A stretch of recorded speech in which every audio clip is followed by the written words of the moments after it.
रफू चक्कर। ईशा बिजनौर जिले के नगीना इलाके में अपने अम्मी अब्बा के साथ रहती थी।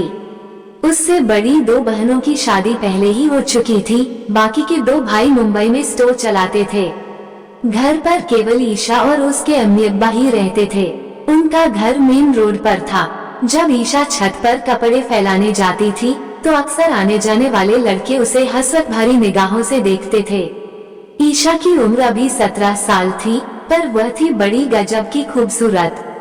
सुनहरे बाल, गोरा चमकता चेहरा, छोटी छोटी कत्थई आंखें, सुर्ख होंठ, पतली कमर, उभरी हुई छाती। ऐसा लगता था जैसे सारा रस छाती में भर गया हो, जिसे पीने के लिए हर कोई बेताब रहता था और उसे अपना बनाने की तरकीब सोचता रहता था। उन्हीं में से एक लड़का था इमरान। ईशा जब भी छत पर जाती थी तब इमरान हमेशा उसे हसरत भरी निगाहों से देखता रहता था और वो ईशा का ऐसा दीवाना बना हुआ था कि दोपहर की भरी गर्मी हो या तूफानी बारिश या फिर कड़ाके की ठंड, ईशा की एक झलक पाने के लिए वह बेकरार रहता था। इन सब मौसम की परवाह न करते हुए उसके घर के पास खड़ा रहता था। ईशा समझ गई थी कि इमरान उसे दिलोजान से चाहता है। ईशा के दिल में भी इमरान के लिए प्यार के बीज फूटने लगे थे और अब वो भी कोई न कोई बहाना बनाकर छत पर आ जाती और इमरान को अपनी एक कातिल मुस्कान से घायल कर जाती। कई दिनों तक यूं ही आंखों आंखों में वे दोनों एक दूसरे से अपने प्यार का इजहार करते रहे। फिर उनकी जिंदगी में आखिरकार वह दिन भी आ ही गया जब दोनों ने एक दूसरे से मिलकर अपने प्यार का इजहार किया। ईशा के अम्मी अब्बू पास के एक गाँव में अपने किसी रिश्तेदार के यहाँ गए हुए थे। बादलों की गड़गड़ाहट के साथ तेज बारिश हो रही थी। इमरान इस तेज बारिश में ईशा के दीदार के लिए पागलों की तरह बारिश में खड़ा था। उसका पूरा बदन पानी में भीग चुका था। ईशा अपने घर में अकेली थी। तभी उसने इमरान की झलक पाने के लिए छत पर जाकर नजर दौड़ाई तो देखा इमरान बारिश में खड़ा हुआ भीग रहा था। दूर दूर तक इमरान के सिवा कोई नजर नहीं आ रहा था। सब लोग तेज आंधी और बारिश की वजह से अपने अपने घरों में कैद थे। ईशा भी छत पर गई तो पल भर में ही बुरी तरह भीग गई। उसने जल्दी से इमरान को अपने घर में आने का इशारा किया और नीचे चली आई। दरवाजा खुला था। इमरान फौरन मौका देखकर घर के अंदर दाखिल हो गया। ईशा बरामदे में ही खड़ी थी और इमरान को तौलिया देकर बोली, सिर पोंछ लो, नहीं तो सर्दी लग जाएगी। इमरान की नजर जब ईशा के भीगे हुए बदन पर पड़ी तो वो मदहोश हो गया। ईशा की उठी हुई छाती उसके कपड़े से चिपकी हुई अलग ही नजर आ रही थी। ईशा के भीगे हुए बदन से कपड़े ऐसे चिपके हुए थे कि बदन का एक एक अंग साफ नजर आ रहा था। उसकी पतली कमर देखकर इमरान का मन ललचाने लगा था। इमरान ने आगे बढ़कर ईशा को अपने आगोश में भर लिया और उस पर चुम्मों की बौछार कर दी। वो उसकी उभरी हुई छाती को अपने सख्त हाथों से मसलने लगा। इमरान की इन हरकतों से ईशा को एक अजब ही मजा आने लगा था। वो धीरे धीरे अपने बदन को इमरान को सौंपने लगी। इमरान ने पल भर में ही बारिश से भीगे ठंडे बदन को अपने बदन की गर्मी से गर्म कर दिया था। ईशा ने पूरी तरह अपना कमसिन बदन इमरान को सौंप दिया था। इमरान ने ईशा को अपनी गोद में उठाकर वहीं पड़े पलंग पर लिटा दिया। पल भर में ही वे दोनों पसीने से सराबोर हो गए। ईशा के बदन से कपड़े हटते ही उसका गोरा और कमसिन बदन संगमरमर की तरह चमकने लगा। ईशा दर्द से तड़पने लगी। उसका कुंवारा बदन आज इमरान के आगोश में आकर एक अजीब और मीठा दर्द महसूस कर रहा था। कुछ देर दोनों ऐसे ही एक दूसरे का साथ देते रहे, फिर ठंडे पड़कर एक दूसरे से अलग हो गए। वे दोनों एक दूसरे के दीवाने हो गए थे और साथ जीने मरने की कस्में खाने लगे थे। ईशा बोली, इमरान, मैं तुम्हारे बिना एक पल भी नहीं रह सकती। चलो हम कहीं भाग चलें। इमरान ने उसे समझाते हुए कहा, जल्दबाजी में गलत कदम नहीं उठाना। ऐसा करने से घर वालों की बेइज्जती होगी। हम दोनों एक दूसरे से सच्चा प्यार करते हैं। पहले हम कोशिश करेंगे कि हमारे घर वाले हमारी शादी के लिए राजी हो जाएं। अगर उन्होंने हमारी बात नहीं मानी तो हम भागकर शादी कर लेंगे। ईशा बोली, ठीक है, मैं अपने घर वालों को मनाने की पूरी कोशिश करूंगी। अगर वे नहीं माने तो तुम्हें मेरा साथ देना होगा, क्योंकि मेरे घर वाले ऊंच नीच का भेदभाव करते हैं। वे अपने आप को ऊंची जाति का समझते हैं। वे क्या जाने दो दिलों की मोहब्बत के बारे में, उन्हें तो बस अपनी जात प्यारी है। इमरान बोला, इमरान तुम कोशिश तो करो, क्या पता कि वे हमारी मोहब्बत को समझे, हमारे प्यार को कबूल कर लें और हमारा निकाह करा दें।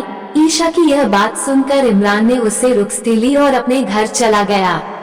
इमरान पिछड़ी मुस्लिम जाति की सलमानी बिरादरी से ताल्लुक रखता था, जबकि ईशा मुस्लिम समुदाय की खान बिरादरी से ताल्लुक रखती थी। उत्तर प्रदेश में बिरादरीवाद कुछ ज्यादा ही रहता है। वहाँ कोई भी अपनी बिरादरी की लड़की या लड़के की शादी किसी गैर बिरादरी में नहीं करता है। अगर करता है तो उनके समुदाय के लोग उनसे बातचीत तो बंद करते ही हैं, साथ ही उन्हें ये भी ताना मारते हैं कि इसे अपनी बिरादरी में लड़का या लड़की नहीं मिली जो दूसरों के यहाँ रिश्ता कर दिया। इमरान ने जब अपने अब्बा से खान बिरादरी की ईशा से शादी करने की बात कही तो पहले तो उसके अब्बा ने नानुकर की, पर जब इमरान अपनी जिद पर अड़ा रहा तो उन्हें इमरान के आगे झुकना पड़ा और वे इस शादी के लिए राजी हो गए। ईशा ने जब अपने अब्बा से इमरान से शादी करने की बात कही तो वे ये सुनते ही आग बबूला हो गए और गुस्से में कहने लगे, तुम्हें शर्म नहीं आती एक गैर बिरादरी के लड़के से शादी करने की सोच रखते हुए? हम किसी भी कीमत पर उस लड़के से तेरी शादी नहीं करेंगे।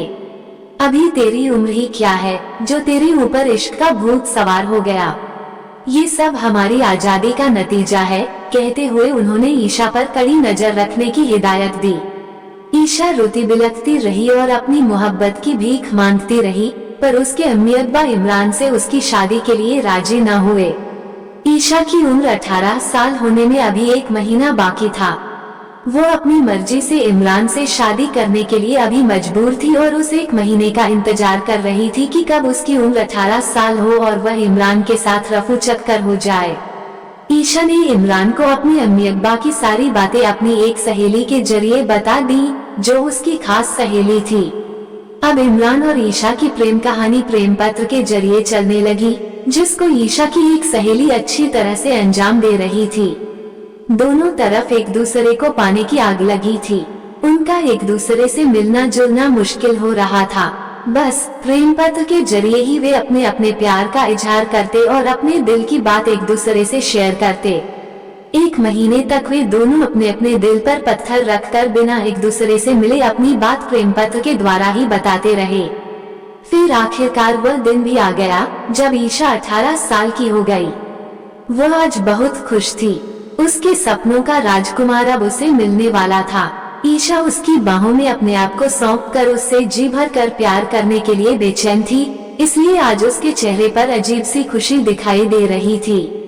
ईशा ने अपनी सहेली के जरिए प्रेम पत्र भेज दिया, जिसमें उसने लिखा था, आज रात को 4 बजे जब सब गहरी नींद में सो रहे होंगे तब तुम मुझे लेने आ जाना। मैं तुम्हारा इंतजार करूंगी। काली घनी रात थी। सब लोग गहरी नींद में सो रहे थे। ईशा के अम्मी अब्बा भी गहरी नींद में सो चुके थे। ईशा का रास्ता साफ हो चुका था। रात के 4 बजने में अभी भी थोड़ा समय बाकी था। ईशा बड़ी बेसब्री से सुबह के 4 बजने का इंतजार कर रही थी, पर आज उसे ऐसा लग रहा था कि घड़ी जहाँ की तहाँ रुकी हुई है और वक्त आगे बढ़ने का नाम ही नहीं ले रहा था। ईशा कभी घर के अंदर तो कभी छत पर जाकर इमरान के आने का इंतजार कर रही थी, पर दूर दूर तक इमरान दिखाई नहीं दे रहा था। ईशा बेचैन हो रही थी और सोच रही थी कि कब इमरान आएगा और उसे अपने साथ ले जाएगा, पर आज वक्त कुछ धीमा हो गया था। ईशा को आज की रात का एक मिनट घंटों के बराबर लग रहा था। काफी देर तक यूं ही तड़पने के बाद आखिरकार 4 बजे ईशा छत पर गई और उसे दूर कहीं इमरान के आने की आहट सुनाई दी। ईशा ने फौरन छत से उतरकर अपना सामान उठाया और हल्के से घर का दरवाजा खोला तो उसे बाहर इमरान दिखाई दिया। दोनों ने फौरन तेज कदमों के साथ वह जगह छोड़ दी और रफू चक्कर हो गए। अगले दिन जब सुबह को ईशा घर में कहीं नजर नहीं आई और घर का दरवाजा भी खुला देखा तो उसके अम्मी अब्बा समझ गए कि ईशा इमरान के साथ घर छोड़कर रफू चक्कर हो गई है। ईशा के अम्मी अब्बू को ईशा की इस हरकत पर बड़ा गुस्सा आया और ईशा को कोसने लगे कि ऐसी नालायक बेटी किसी को न दे, जिसने जीते जी उनकी नाक कटवा दी और उन्हें बेइज्जत कर दिया। इमरान और ईशा ने भागकर शादी कर ली और अपनी जिंदगी जीने लगे। लोग कुछ दिन तक दोनों को बुरा भला कहते रहे। फिर इस मामले को धीरे धीरे भूल गए। अगर ईशा के अम्मी अब्बा पहले ही उसकी बात मान लेते तो आज उन्हें ये दिन न देखना पड़ता और न यूं रुस्वा होना पड़ता।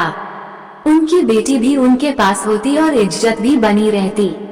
तकरीबन 1 साल के बाद ईशा इमरान के साथ एक बेटा गोद में लेकर आई जो उन दोनों का था। वे दोनों पहले इमरान के घर गए। इमरान के अम्मी अब्बू ने अपनी बहू को प्यार से अपने घर में रख लिया। कुछ दिनों के बाद ईशा भी इमरान और अपने बेटे को लेकर अपने अम्मी अब्बा से मिलने गई तो उन्होंने भी ईशा की हरकत को नजरअंदाज कर गले से लगा लिया और इमरान को भी अपना दामाद मान लिया। फिर वे सब हंसी खुशी रहने लगे। आपको ये कहानी कैसी लगी हमें कमेंट कर जरूर बताएं।